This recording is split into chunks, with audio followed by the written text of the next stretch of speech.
Hey, this is Doc Solo from Ka-Pow, the Comic Art Academy, the real art school for real people with real lives, taught by real industry pros. And on this episode of Art2Art, I sit down with animator and character artist extraordinaire, CORAN KIZER STONE. Let me tell you, he shares his journey, he shares his process, and he shares his experience with us. And so this conversation was so incredible that I had to divide it into two parts because my brother and I, we were really vibing, if you can't tell. And I don't like to cut those conversations short. We kind of just let it flow here in Art2Art because it's all for your benefit to grow and to learn as an aspiring artist of the comic craft. That's the whole point. By having artists here that are willing to share their stories, their journeys, their vulnerabilities, as well as their strengths. And so hopefully you are getting a fair amount of value here. And if you like more about Ka-Pow, the Comic Art Academy, the description, all the info is in the description. So feel free to check us out because enrollment is currently going on for the 24-25 year one adult class. And so without further ado, here's part one of my conversation with CORAN KIZER STONE. Check it out. Hey, this is Doc Solo, the director of Ka-Pow, the Comic Art Academy, the real art school for real people with real lives, taught by real industry pros. And today, in honor of Black History Month, I really want to highlight Black artists in the comic space and related fields. That includes animation, character design, storyboarding, what have you. It's all very synergistic. And today, I have been graced with the presence of a phenomenal talent. This brother his hands have touched so many favorites of mine, right? And I'm a little bit envious because he seems rather young, but he has done the thing. You know what I mean? He has done the thing, and I admire his hustle, his grind, and I am an admirer of his work, hugely so. And really, before I bring him on, because I don't want him, it's horrible when you see a Black person blush. I actually told a couple of people in my circle that I was having him on, that he took it in very short notice, which I'm so grateful for. But as soon as I said, "Oh my gosh, you got him," I'm like, yes. I'm such a huge fan of his work. And so today on Art2Art, we sit down and we chat with CORAN KIZER STONE, aka Kizerella. So let's roll the clip.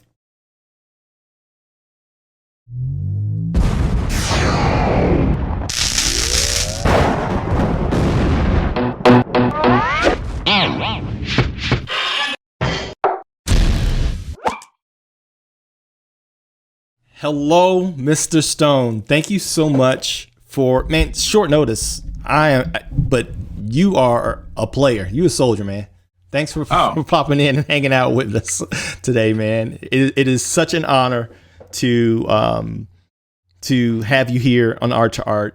And I mean, we're talking Warner Brothers character design. We're talking Young Justice character design. We're talking WBTV, Dark Knight Returns, Hasbro Transformers Prime, Ultimate Spider-Man. My man, Really? Do you ever sleep? Do you ever eat? Are you mortal? No. Sleep is non-existent in my life. I think, but you still have to find time to drop some of the most fire reels on IG, man. I mean, your stuff, dude, is okay. It's fire, dude. Let me tell you something, man. I've followed your work from the DA days, and I think that was kind of like a breakthrough for you, on that platform, wasn't it? Is that kind of where you kind of broke through the ceiling? I didn't know that I was until after DeviantArt kind of like dissipated from the reality of people's minds. Right. But the amount of people that hit me up on Instagram and tell me how much they followed me on DeviantArt, I was like, what? Really? I was like, I didn't even know that people were like paying attention like that. Because the majority of the time when I was on DeviantArt, I was just sort of socializing with my friends who we formed a group and everything, and every one of them ended up getting picked by the animation industry to work. I think I remember that group. You mind dropping some names on that? I think it's a pretty prestigious group by today's standards, to say the least. My friend Chris Copeland, Justin Copeland, Jeff Wamaster, yes, Jeffrey Cruz, who went by Chamba at the time. Yeah, Bob Strang. We all now working. At that time, we were like mostly blue collar workers, except for Jeffrey Cruz. He was working a little bit on Street Fighter. Okay. But now we're supervising directors in animation. We art directors for video games, and Chamba, I think he's doing some really big things for comics. So I was like, oh, I didn't know they were watching, but apparently they were. So you dropped some names there that I don't even think they know, because I'm an old dude. Contrary to appearances, baby, I got 7 grandchildren. You guys 7 grandchildren. Yes, I have kids in their 30s. Black folks do not age. Man, it don't crack, man. That melanin is sweet, ain't it? That melanin is a blessing. But there's some names that you dropped. Actually, the first names that you dropped, they used to run around my aunt's house, and we're at every birthday celebration. And I was a teenager. I'm much older than them, and it's the Copeland brothers from the Chicago area. Copeland, yes, Chris and Justin. Yes, they went. I know Chris went to Columbia here in Chicago. Columbia. And my mentor now teaches there. He's one of the instructors there in animation. I don't know if you taught him or not. Yeah, and so the Copelands don't know me from a can of paint. I actually reached out to them a while ago, and what happened was my younger cousin, she said, hey, because I know you do all that comic book and animation stuff, right? I'm like, yeah, and mind you, I wore all these hats, pre-law enforcement, but always kind of took jobs I can get in and out of quickly, storyboarding and that kind, you know what I'm saying? Stuff that wasn't you know how it is, right? Just so I can kind of stay relevant and stay sharp. And she says, do you remember Chris and Justin Copeland? I'm like, the 2 little boys that used to come to y'all's birthday parties and stuff? She was like, they're working in animation. And I'm like, are you kidding me? You know what I'm saying? And they don't know me from a can of paint, but I remember them. And it's I tell people, keep your name clean in these comic and art streets, because you don't know who knows who. It's not even six degrees of separation. It's probably more like 3 or 4. Yeah, Justin and Chris. So they found me on the internet. This was, it might have been before DeviantArt. Okay. They just sort of like out of nowhere, kind of like looked me up, and I didn't even really think I had a presence. Okay. On the internet. But they found me there, and then like we started becoming more friends on this forum called Satellite Soda. Okay. I don't know if you remember Satellite Soda. I do not. I'm sorry. Yeah. So because somebody, I had entered a contest, the art contest, and I never entered art contests. I think that was the only one ever, right? Okay. But I decided I was going to do that on that forum, which was very popular. It was a very popular forum. But you didn't get any prizes for it. Right. It was just, you get just to see where you stand. Right. Attention, see where you stand in the landscape. I get it. Yeah. And it was about Christmas. Right. And so I did my own take on Scrooge. Let me see if I can get my camera on Scrooge. And I made him Japanese, and I made it in feudal Japan and all that stuff. Yeah, and so I won the contest, right? And the guy who I went up against, who I was like, it was only the 2 people that became sort of the first and the second or whatever, and I won the contest. He was upset that was like there was no Christmas in Japan, blah.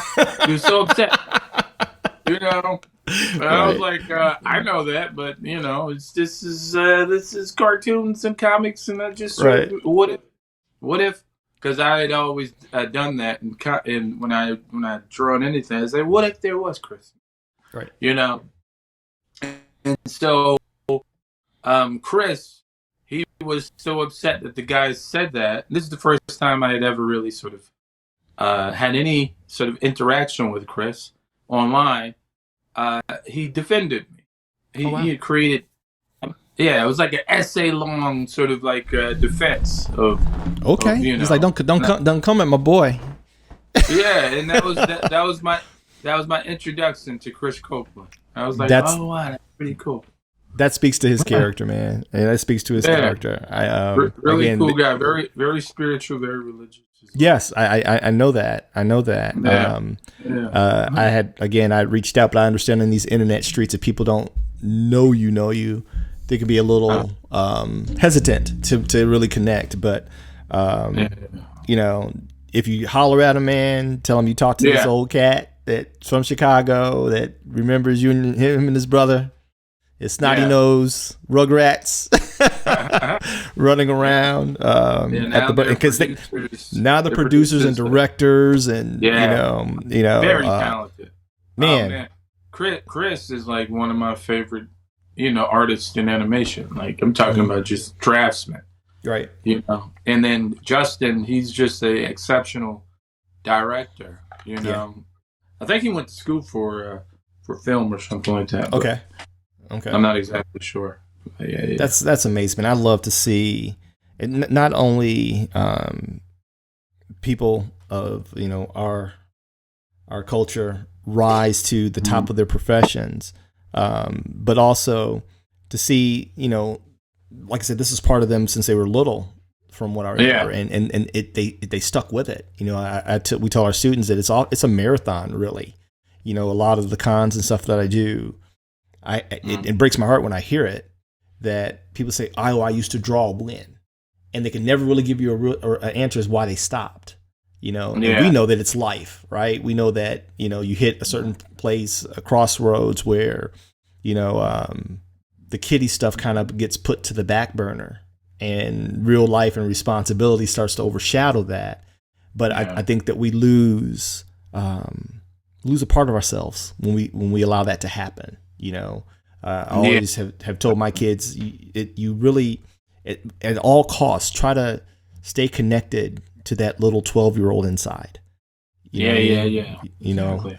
I got 7 grandkids, and I say it jokingly, and all 4 of my kids are productive adults, and I look in the mirror, and that old dude looking back, man, I don't recognize him.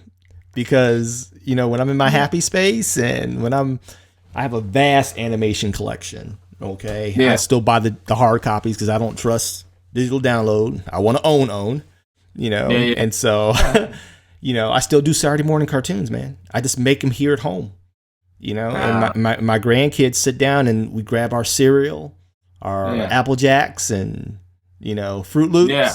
And they know they can sit down with G-Pa, and for about 2 hours every Saturday, we just getting it in, whatever. Sometimes I might do a Bruce Timm marathon. Sometimes, you know what I'm saying? Sometimes it's something from the library. But I think it's so important. But people like yourself, let me tell you something, man. I'm not a flatterer by nature, so understand that. So let me just preface it by saying this. But when I tell you, I really enjoy your work. I really enjoy your work, man. You have an energy, you dig what I'm saying, that is that pays homage to the classics that I grew up with, but you have this flair that is consistent with the cream of the crop in this current generation of creators, while at the same time, it's just fun to look at. Like, it's fun to look at. Like, I feel good looking at it. You dig what I'm saying? And I found myself, you actually exist in a folder here on my desktop called Art Inspiration. Pieces of your work cycle through my screensaver. I compile artists that inspire me. And your work is in there. And so it'll go through a Kaiser cycle every once in a while. And if I'm working at pop-ups, I clear the screen. I just look at it, just taking it in. You know what I mean? So man, no, straight up, dude, you got the skills to pay the bills. So tell me, take us kind of through, first, take me through your journey. Take me through your journey, man. How did you, what sparked you? You know, what inspired you as a kid? What type of external encouragement did you get? You know, we all have that, you know, those that were in our camp, you know, way back when, that we're here where we are today because of them. What's that look like for you? Well, yeah, when I was a kid, so my father is an artist, right? Oh, wow. He's a playwright and songwriter, singer, but he can also draw really well. That part to me was like the magic, you know, like, you know, for you to like sort of be able to come up with stuff in your head and draw it on paper. To me, I thought that was like magical. And then also being able, because he can do portraits as well, being able to, you know, sort of look at somebody and replicate their face onto, you know, piece of paper. I thought that was pretty cool. And this is when I was like very little, 3, 4, maybe. I remember that, you know, the only thing I really remember when I was 3 and 4 years old is like the art part of my life. So that, and my brother drew a little bit when, like, Inspector Gadget faces and stuff like that. But yeah, growing up in school, especially, I was always sort of enticed by my teachers to draw, because I guess they saw some stuff that I didn't see. I was just sort of drawing, but they I guess realized that I was pretty good compared to the other students. Right. That's usually how it happens. Yeah. There's like that one standout that's like, okay, this kid is doing something a little bit different. It's a little bit more refined. You know? Yeah. And so I really realized that when they were kind of asking me to draw stuff for them for the class, and then some of the students would come over to me and ask me if I could draw stuff for them, like, you know, the girls and the boys. And, you know, sort of. So as I got older, I realized less of the kids were drawing, and more of them was just sort of like, most of them were coming to me to draw stuff for them, which kind of in some ways made me a better artist, because I was just drawing for everybody. Nobody in my town drew. No one in my town was artists. What town were you from? Were we talking about, if you don't mind me asking? Let's give a little history. Yeah, I was raised in a small town called Hillside, New Jersey. Okay. Yeah, which is not too far. It's like in between the city of Newark and the city of Elizabeth. And it's funny because even though I'm like sandwiched between those two cities, they don't know anything about Hillside. It's like they didn't even know Hillside existed until I told them. Oh, wow. Yeah. Kind of put it on the map. Yeah. So it turned out good. Yeah. So that's what inspired me as an artist, is like sort of like, you know, getting people to, or people sort of around me asking me to do stuff for them. And then I realized, okay, maybe I'm pretty good at this compared to the other kids. That's ironic, because my story is similar. You know, it was my mom. You know, and my memories are so vivid. And even like in school, I was that kid that could draw, you know, higher than my peers. And like yourself, I was drawing something. The amount of, it's amazing that we discount, because you know, we discount the power of that validation and affirmation at such a young age, right? Yeah. It's kind of like, you know, we think about the moment that we actually break through to the upper echelon, right? But for many artists, it's as little as when they think back, it's like, no, when I was a kid, when all the other kids start coming to you and the teacher's like, that's when it kind of, it takes root. You know, you don't have any direction. You don't have any, you're a kid, obviously. Right. But there's a confidence in it, and a strength that's built. You're like, okay. And we're not even talking about the refinement because, I mean, granted, you grew up in a creative household, but oftentimes that comes later. But the fact that you're pushing lines and you're basically doing freelance at 6, 7, 8, and you don't know what it is. Without getting paid. Yeah. Without getting paid. You know what I'm saying? Doing so much work for these teachers, Right. It was like, where's the money? But other than that, brother, I when I was in 8th grade, I was on an 8th grade basketball team. I'll never forget this in junior high, and they had a contest to redraw the mascot for the homecoming game, right? Yeah. And so ours was an eagle. Our mascot was the eagle. And so I got this big piece of manila colored board. And I drew this incredibly aggressive eagle, right?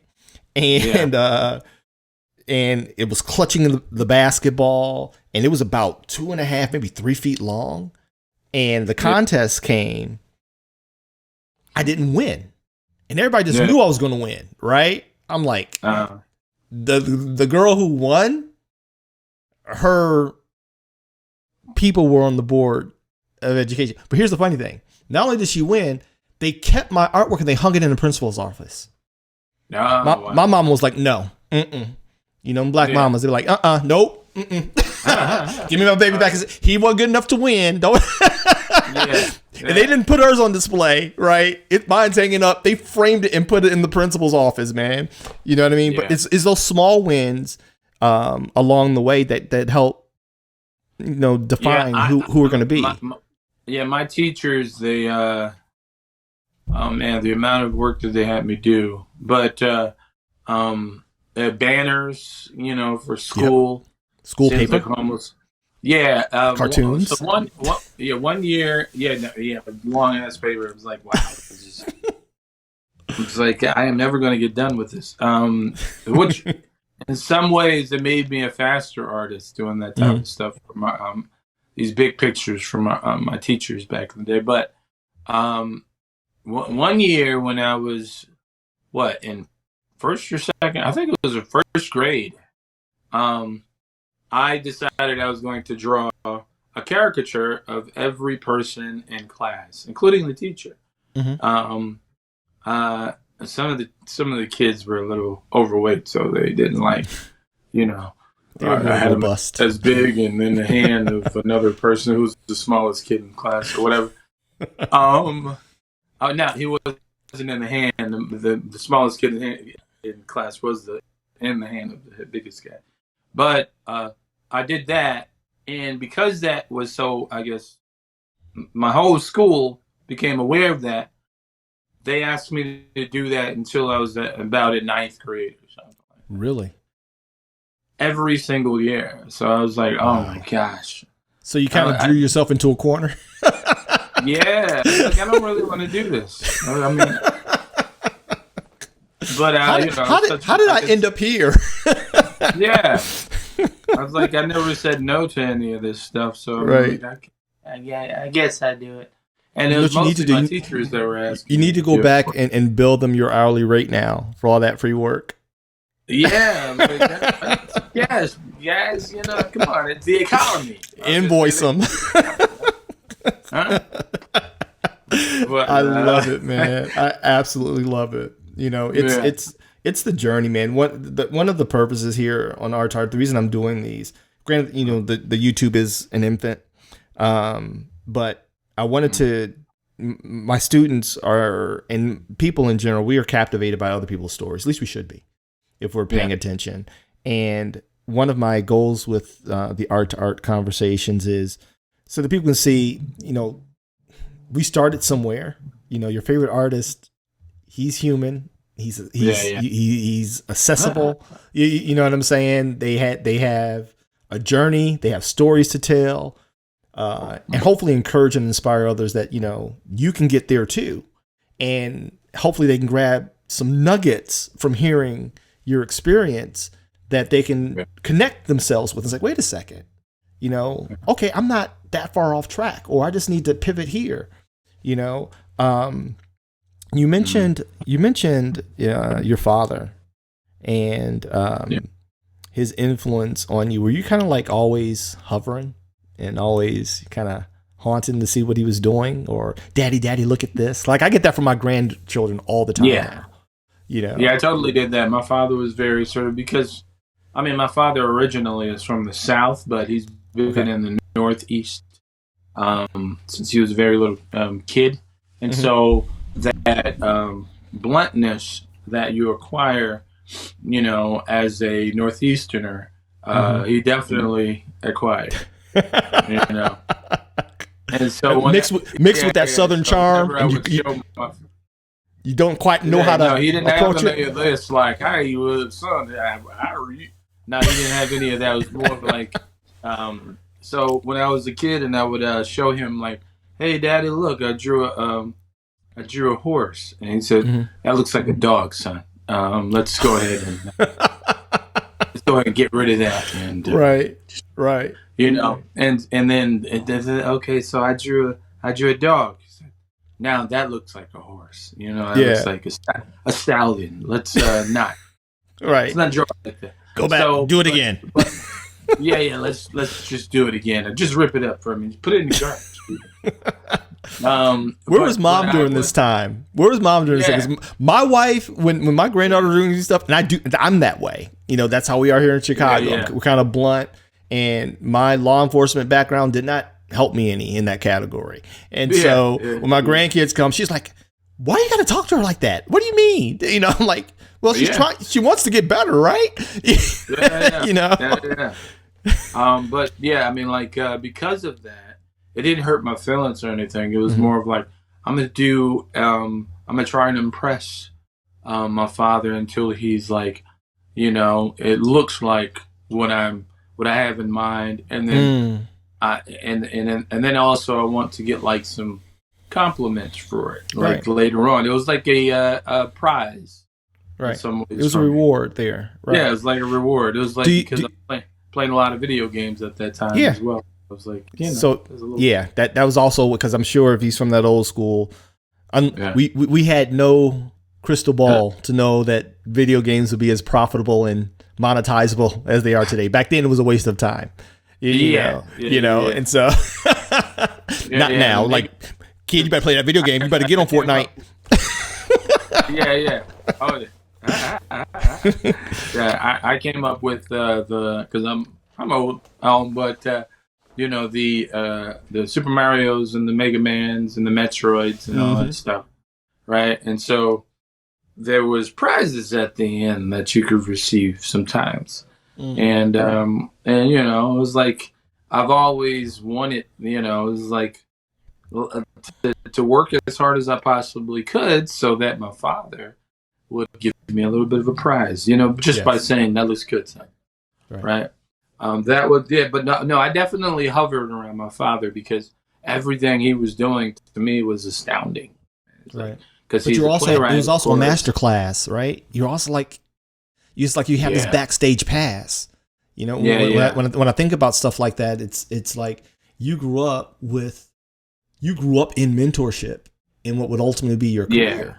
And that's huge. Yeah, unknowingly. Unknowingly. And also you developed, and you correct me if I'm reaching here, but this is what I hear, is you developed unknowingly, again, the ability to take critique and criticism, which is, we know, if you've ever been to any kind of convention, that's always, a precarious situation when somebody wants feedback. Yeah, like, my father would definitely give me constructive criticism, and it definitely, and really, really quickly sort of made me a better artist. And my father was a bit of a genius. He's still around, but but he's a bit of a genius. He graduated high school at age 15, Mm-hmm. right? He was like honor roll and Mm-hmm. all that student. I wasn't like that, but I was Okay. definitely, I grew up with my father, so Right. I kind of He was like his dad. acquired. Yeah, yeah. Everybody else Kind like, of acquired yeah. some of his knowledge, yeah. you know, but and he's a little bit of a know-it-all. I realized I was like, I'm a bit of a know-it-all, just like my father. Apples and trees, right? Apples and trees. Yeah. But it's not really. It's not. You know what I realized later on was like he doesn't really want to be a know-it-all. It's more of like he likes to gorge information, and because of that, he can speak on a lot of different subjects, which makes him to some people think, well, oh, he's a know-it-all, and he thinks he know everything. I said, my father in some ways do know a lot of shit. Yeah, I get that. I get that. It's you know, it's a higher level of thinking that those that don't operate on that level can feel intimidated if not offended by. And it's no harm intended. There's no real flex. It's just how it's almost akin to being on the spectrum in some sort. Like this is just how he functions. You don't know his heart. You don't know, this is not, he's not trying to one up you. He's not trying to impress you. People, avid learners like that, they value clarity. They value accuracy. You know, it's not, they're quick to correct any fallacy that they may see or inconsistency, you know, and it's rarely subjective. It's oftentimes based and rooted in data and information that you're just not aware of. And so I totally get that, man. That is phenomenal, man. He was, and he was not only sort of that, but also like extremely imaginative. Mm-hmm. And like fusing that together. Most geniuses are. That's actually one of the metric points in the IQ test process. You know, that we used to take a long time ago when we were in third grade. I don't think they do it anymore. Or I think you have to request it, but it used to be standard, you know, in third grade. And creativity was one of the markers that they were looking for. You know, you know, and that's a huge one. Most people like your dad that are that process massive amounts of information. They have this creative ability that is oftentimes it's like that. It's their 6'9", 275. I call that's their LeBron, right? It's like you just can't teach it. You don't, you know, you can learn principles, you can learn that, but what that is right there, you can't teach that. That's just a cheat code. Yeah. Now I'm not saying that I'm a genius or anything, but I know that when it comes to understanding things, I just use sort of my imagination. Well, let's I want to touch on your imagination. I'm sorry if there's a little bit delay if I'm stepping on you. I'm sorry. I'm actually getting a little glitch.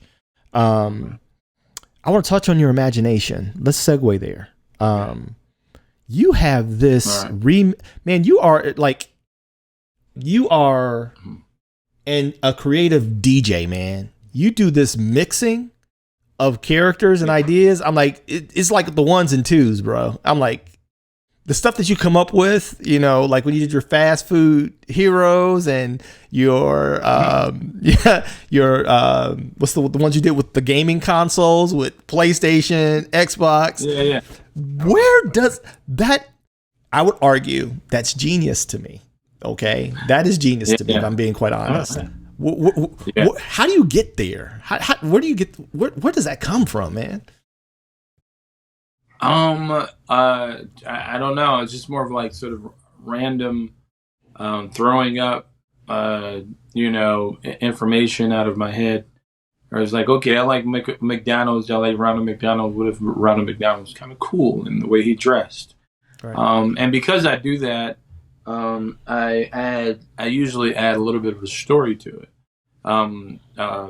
Because the only reason why I got good as a artist in the first place, really later on in my life, was to illustrate the story that's in my head, right? And so I'm like, okay, Ronald McDonald, let's make him into some sort of cool, like urban dude that I would, be friends with or something like that. And then because that got attention, so much attention that I was totally like, oh, wow, people really love McDonald's.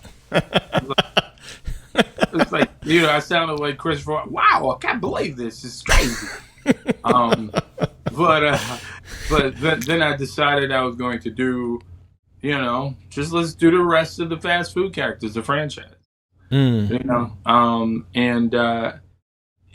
amount of viralness that ignited from that was ridiculous. Like, not surprising. Yeah. I was one of the ones I was watching. I was looking at those on repeat. I'm like, this is brilliant. This is absolutely brilliant. And I think you do yourself a disservice because, genius manifests in different ways. It's not always just, intellectual data processing and retention.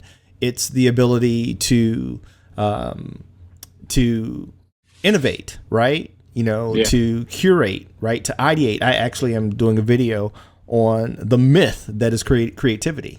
It's not something that we just pull off the ether, right? It's exposure to things that inspire us, or things that we kind of take notice of that most people kind of take for granted, and we end up making this gumbo, and you spit it out and such. But everybody's gumbo ain't sweet, man. I mean, what your output is just like. I'm like, this dude he's on a different level, with just how his brain works, and like I said, I'm like, duh. I'm like, duh, this is brilliant. And then your style, again, is so graphically appealing. It's we know, because you've been in the industry and have much more credits than I do by far. But let me know if you agree. There's so many check boxes in what we consider excellence, especially when you're in the ranks of the pro ranks, right? There's kind of, like Stephen A. Smith say, is levels to this thing, right? You know what I mean? And the artists such as yourself, when we were talking before we came on, I know you don't see yourself that way. You have a profound humility, but it is tempered by this underlying thread of real confidence.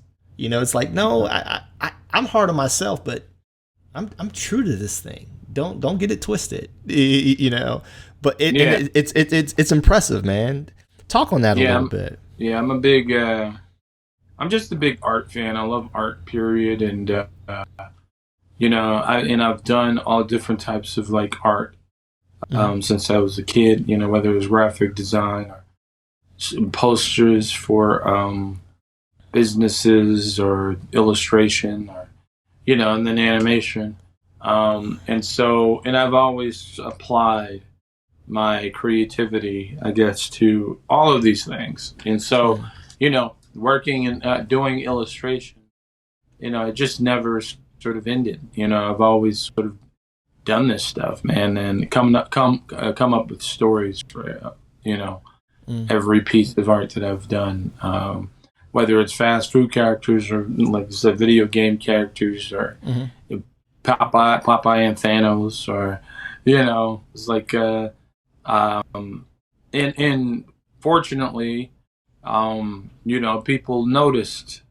I guess people notice, online, and they compliment, and I'm very sort of nosy. I say, why'd you say that? It's like, oh, okay, yeah, because I like to sort of engage.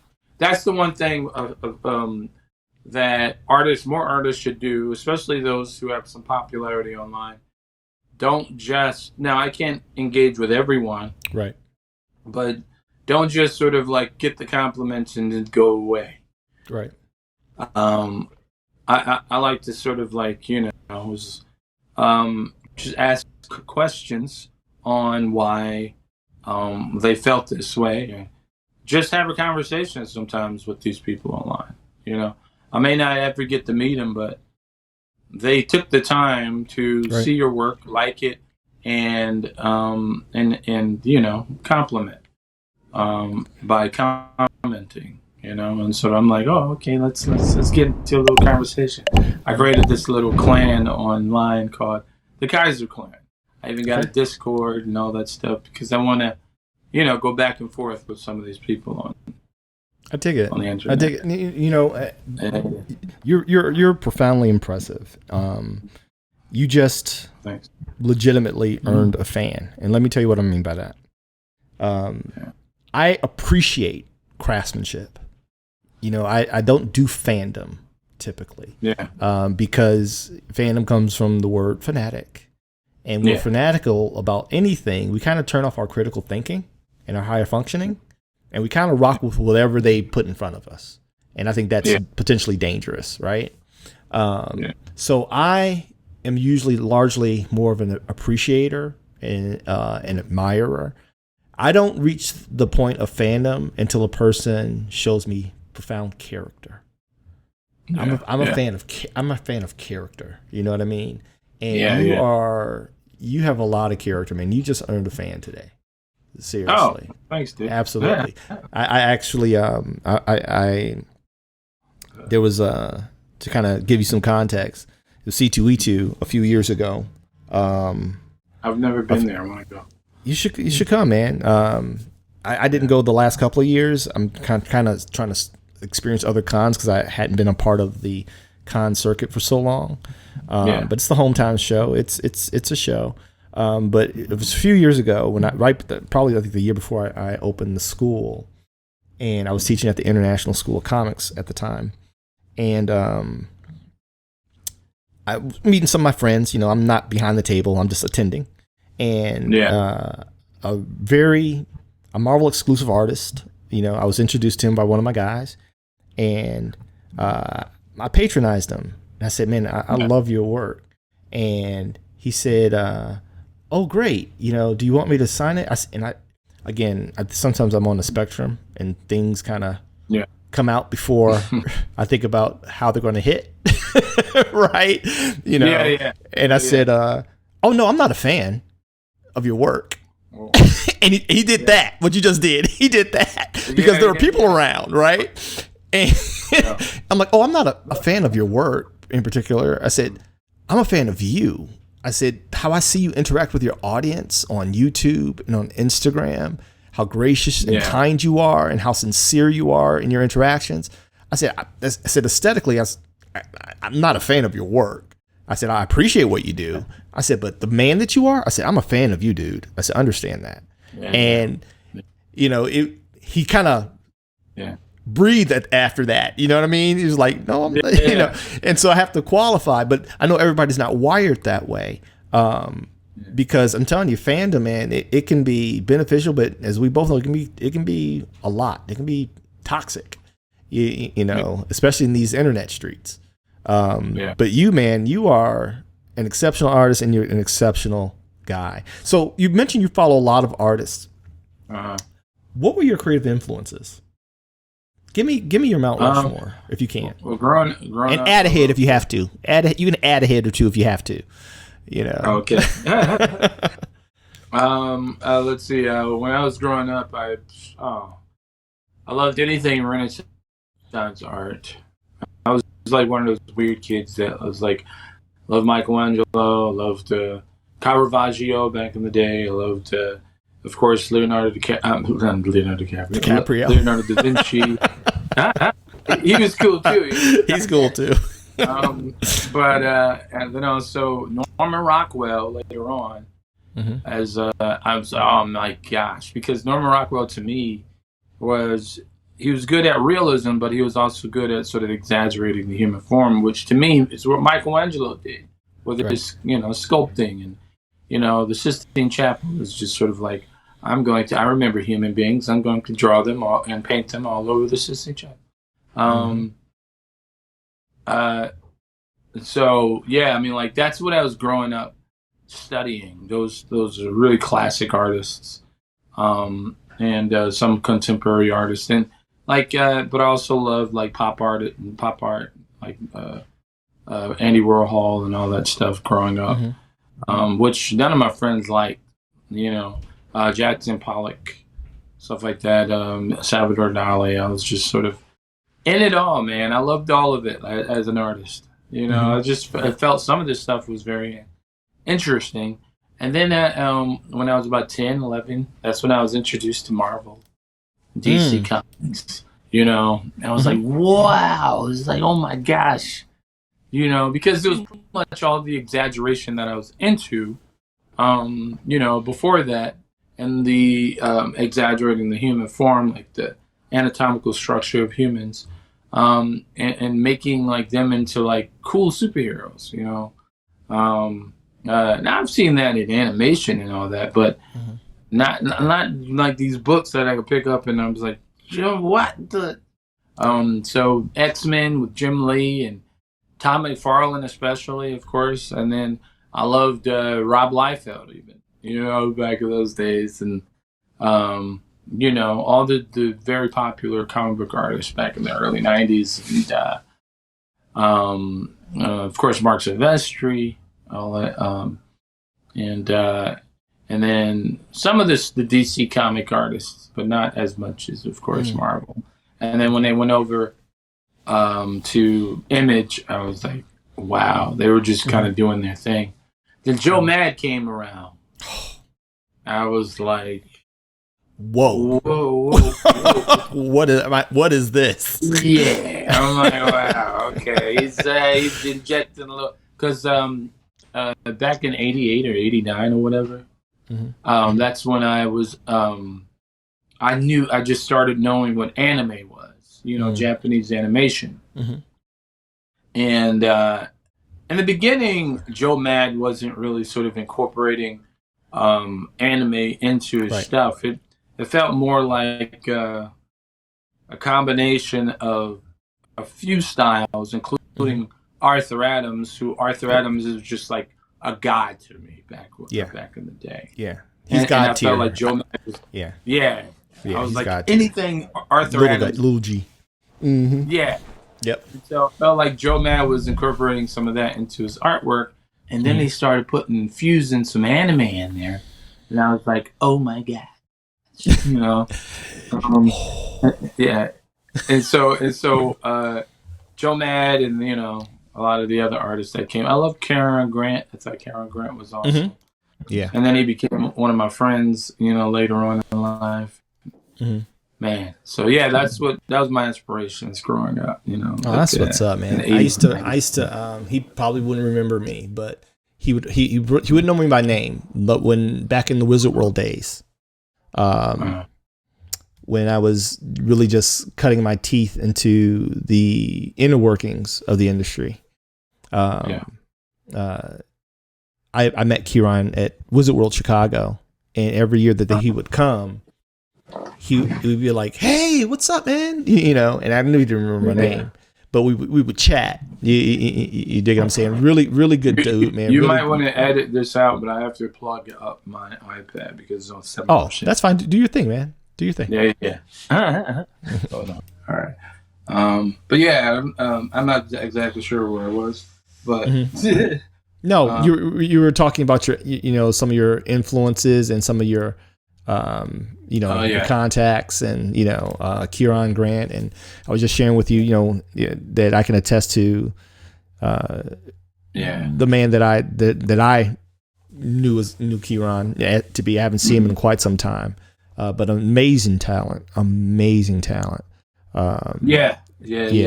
As I got older, because what do you call it? Because Joe Mad left off, and he decided he was going to do. Sorry about that. He was going to do Battle Chasers for Cliffhanger, which was the umbrella subsidiary, I think, of Image. Yep. At the time, that's when Ed McGuinness came in there and decided he was going to do Deadpool. And I thought Ed McGuinness, with the big muscles, yes, and the blocky features, and the animated anatomy at that face, time. And and so because of that, because of all the muscles that he broke down, I was like, oh, that's the deltoid, and that's the triceps, and he was just kind of like, just putting all that stuff in his characters. I was like, there's no reason for that girl to be so muscular, but hey, Right. That's the supernator muscle. So Right. yeah, I always thought Ed McGuinness, just by his design aesthetic, he kind of reminded me of a modern day. I'll always try to reference to who they may be channeling, right? If I don't know them specifically, because so like for me, whenever I do a show, one of the pervasive comments I get, because I do this, I'll go to the tables, right? And, before the show, and I like to meet the artists. I like to, I introduce myself and I ask them a bunch of questions. And I think out of courtesy, they'll say, well, what do you do? I'm like, oh, well, I'm an artist and, I run an online school, but I don't like talking about myself. And they'll be like, oh, where's your table at? Where's your booth? I'm like, well, it's over there. And when they get there, they're like, is this you? All of this is you? And the reason I'm saying this is they're like, why haven't I heard from you? Who have you worked for? Is that I don't have a style, right? And for years, it was a scarlet letter for me because like the artist that you mentioned, you look one glimpse and you know who it is, right? You know Ed McGuinness, you know Joe Mad when you see it. You know when someone's not quite that, but channeling them, right? Kizer when you see it.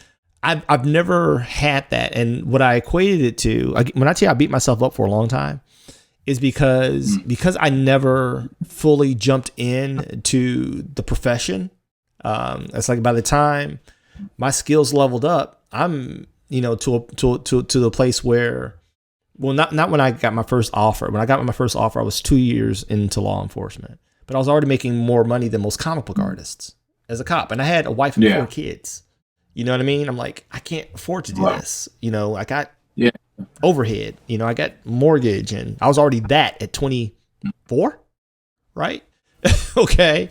25. And so I would take jobs as I could. And what stuck with me from the animation studios, I'm sure you can relate to, is staying on model, right? It's like the aesthetic of the model and what does the project call for? And so that kind of stuck with me. So like even with in my studio, I'm quick to shift. I'm like a chameleon, right? And I always study who's the best at this, not who's channeling this. Let me go back to the source. Who are they channeling, right? And so so now, but now I've embraced it because it's helped me as an educator and as a teacher because I'm not stuck on style. I can get past it and get to foundation, right? Because I know what I know what comprises any type of aesthetic. Like when I watch when you did that Bane, I broke it apart. You dig what I'm saying? I broke it apart. Even though I'm your senior, I'm an avid learner. I'm an avid student, man. It's like ain't no age in this, dude. I can learn from you. I'm like, okay, what's he doing here? Let me break this down. And so when are you talking about the Bane that I put up on Instagram or the Bane you put up on Instagram? Wow. Yes. Yes. And when I make some of these reels, dude, I'm just sort of mostly having fun with the editing process. I mean, of course, the drawing is fun, but I'm always like, let's play with this editing. And I got a question really quick though on the editing. Before you go any further, I got a quick question on the editing. I'm sorry, I gotta interrupt on this one because it's nagged at me, right? And so I'm asking for a secret here, and I think I got it because I mimicked it, right?